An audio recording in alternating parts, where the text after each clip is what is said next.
Hello there. How's it going? Airflow and what I use it for most of the time.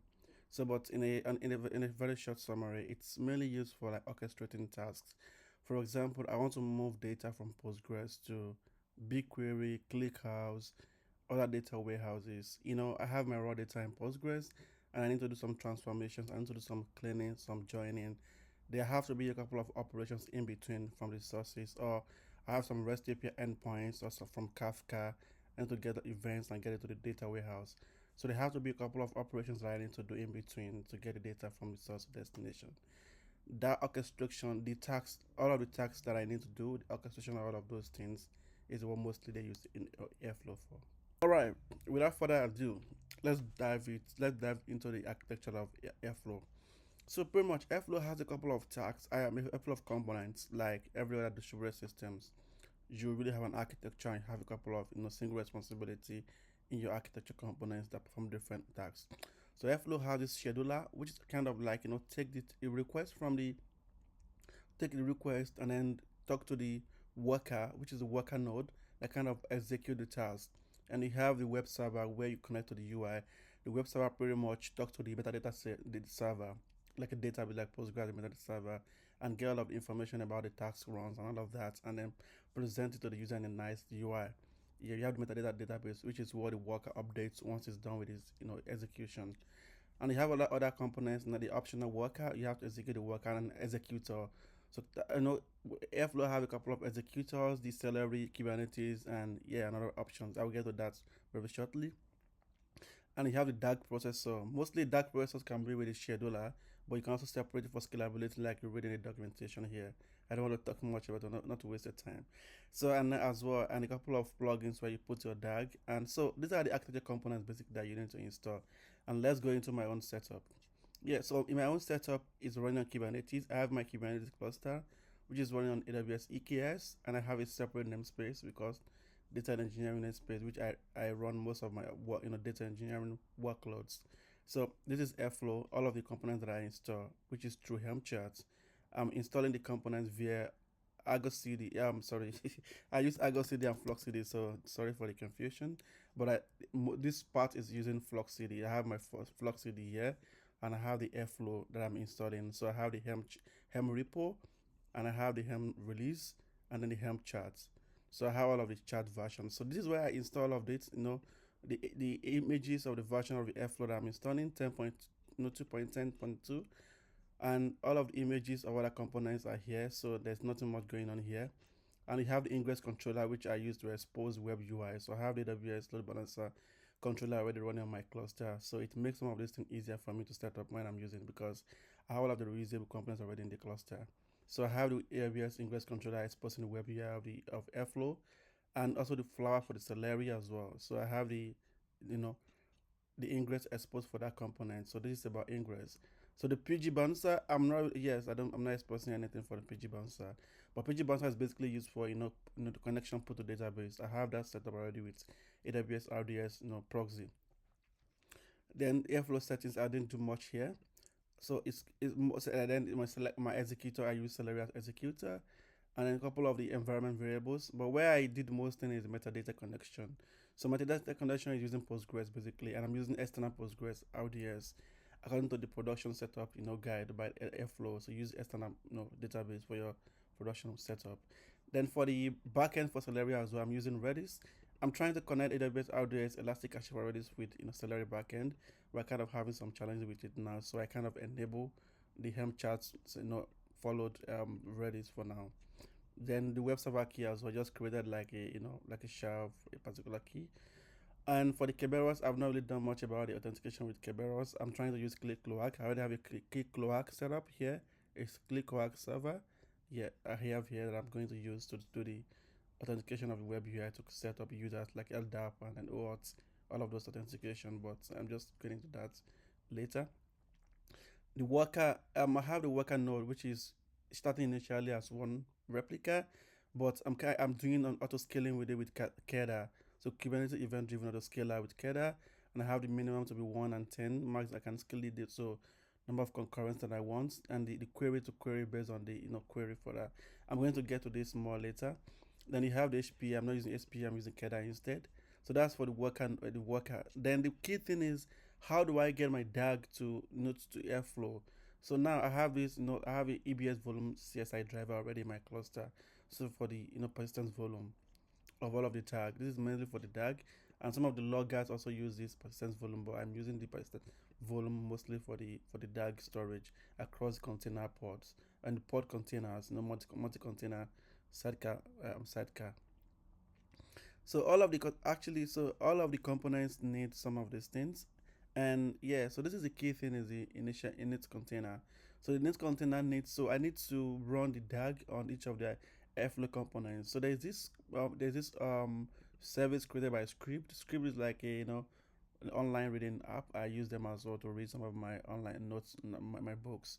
So I have they created this object in sync service that you can use to sync your DAG in something like AWS to read to the DAG directory on the Airflow. So I use two things: the init container and the extra container.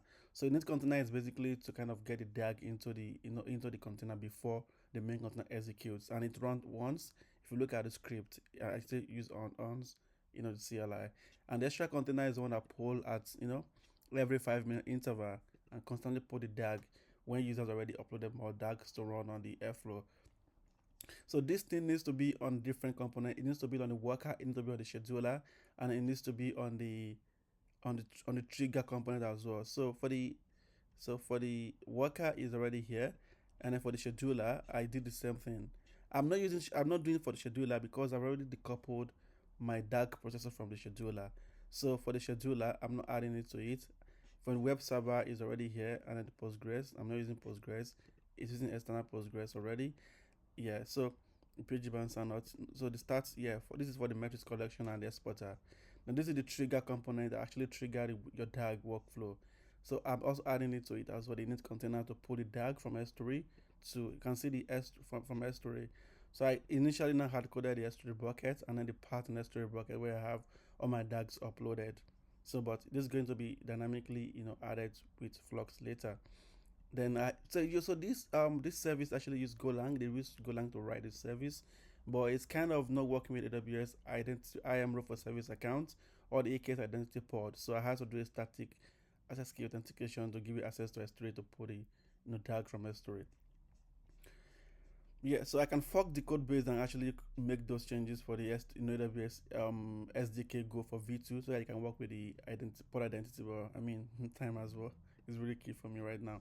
So the extra container, yeah, I have it on the DAG processor as well. This actually processes the DAG from S3, and so I have it on. So instead of having it on the scheduler, once you have it on the DAG processor, if you are decoupling your DAG processor, you don't need it on the scheduler anymore.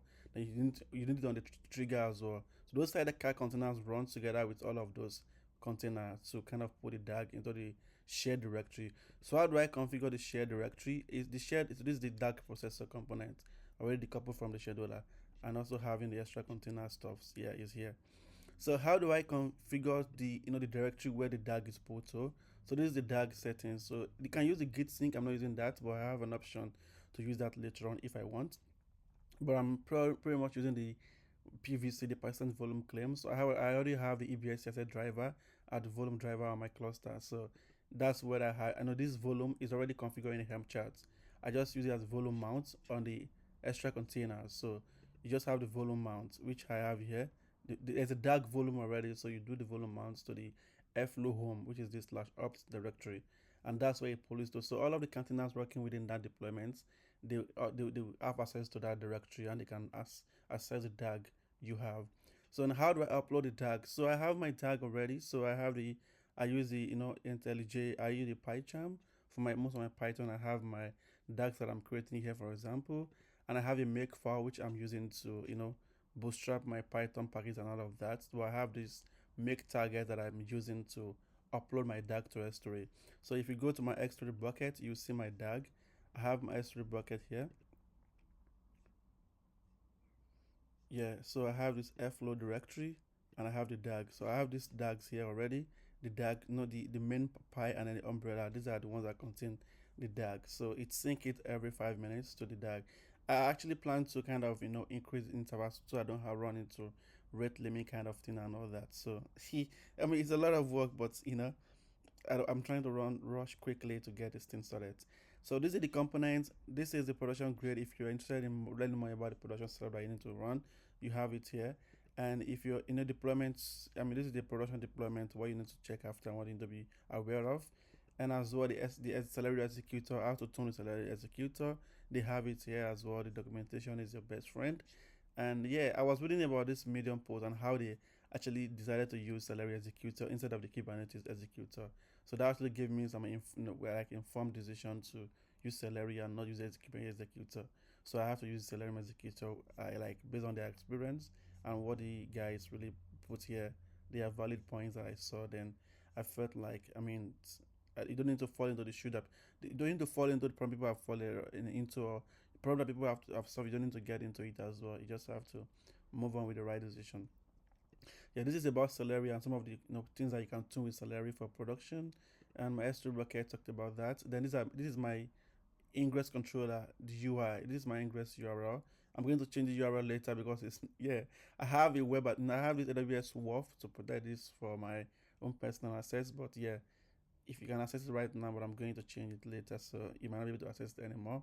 But these are my DAG that I already synced, my base DAG and the umbrella DAG already synced from S3. So the benefit of this scalability. So all the teams have to do now is they just continue uploading their DAGs to S3 and they have it here and it's keep running. For my base DAG, I have it here. For people that are not familiar with Airflow, I have the graph of that DAG here, and all of the runs, the task one and execution and all of that is here. This is the code basically. You can see the name is base DAG, and the other DAG as well is here, the umbrella DAG, and you can see the graph as well, and the grant here, and the graph of the dependency of the tasks in the workflow, and how much it has executed and all of that. People that are familiar with Airflow already understand what's going on in the UI here. Yeah, so that's pretty much about it on Kubernetes. But to me, I can manage everything on Kubernetes. I have Carpenter to scale out. We can scale down the nodes if I don't have any DAG runs. And when I have DAG runs and when there's a trigger, I have the Carpenter node. We put scale up nodes, and I get my worker nodes run for the trigger. So I have the chart here where I actually create most of my Carpenter node groups, and I have the one for data engineering already. So the data engineering node class and the node pool for Carpenter. So scale up the data engineering node pool and scale it down. And then the worker as well. I can scale the worker as how much that I want based on the Keda event. So Keda has a couple of triggers. You have the Elasticsearch trigger, you have the Postgres trigger. The mchat officially use the Postgres trigger, but you can also set up the Prometheus trigger. I have Keda already in the cluster. If you look at my cluster, you see all of my Airflow here. I should have the Sidecar containers in each of the components that need them. So if you come here, you see the trigger, the DAG sync, and the init container for it, and then this one. And if you look at the platform system namespace, you see the EBS CSI driver and the Keda, which are already installed in this namespace. I have my Kafka as well running as self-hosted. Most of my things are already self-hosted these days already. So I have the persistence volume mounts, which are here for the data engineering. So this is the persistent volume for the Airflow DAGs that I share across the container for the multi-container communication and storage assets. Yeah, that's pretty much it.